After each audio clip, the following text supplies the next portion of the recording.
June is Pride Month, a time to celebrate the LGBTQ plus community. And this morning we want to talk about a local program empowering youth, families, and promoting gender inclusivity. Eventually, I just asked Penelope, like, what's wrong? What's really wrong? Why are you so angry? It was just this door that opened up and Penelope just started crying. And Penelope just said, "Mommy, because everyone thinks I'm a girl, and I'm not." It helps to build bridges between families, and that's where bridges need to start being built first.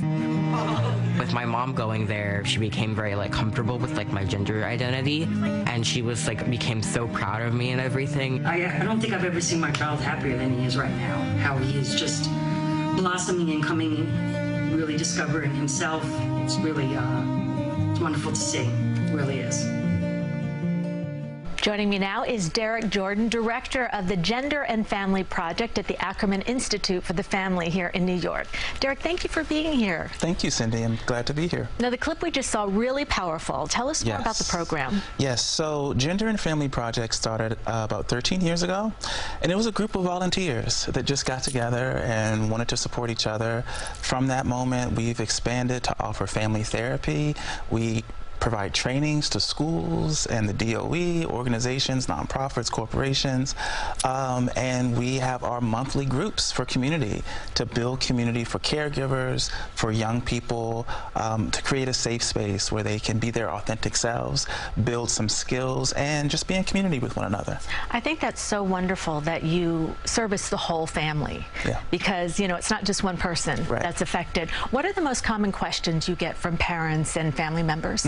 Cindy, that's a great question, because we often get, when a young person comes out, parents will go, "Oh my gosh, what do I do now?" And I often hear that it seems like things are moving so quickly. And so I always encourage folks to find community.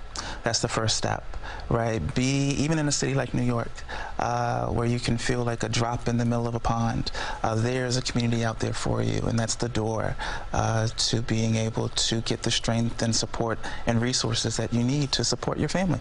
And just seeing the video of those meetings that you have with parents that they can talk about this was so powerful. Now, anti-LGBTQ plus legislation on the rise all across the country.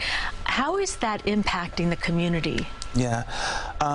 It's interesting because I often hear families describe living in New York as being in a bubble, right? It's in New York City in particular, and having resources to organizations like Gender and Family Project and others.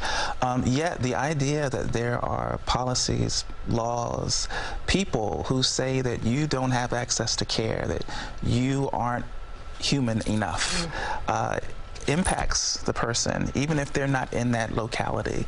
It's really hurtful and harmful for the young people and their families. And that's what makes your organization so important. Tomorrow you're having a benefit. Yes, tell us about it. Yes, we are celebrating allyship, advocacy, and affirmation at 6 p.m. at Joe's Pub tomorrow. I think tickets are still on sale, but it's a great lineup. It's a pre-dinner show. Brian Michael Smith, a wonderful actor, will be our host. We're honoring Raquel Willis for all of her contributions to empower trans youth and their families. And it's going to be a great time to raise critical funds so that we can continue to do this work. It's going to be a wonderful night. Derek, thank you so much for all the work you do in your organization. Thank you so much. For more information on the Gender and Family Project, as well as tomorrow's benefit, head to cbsnewyork.com.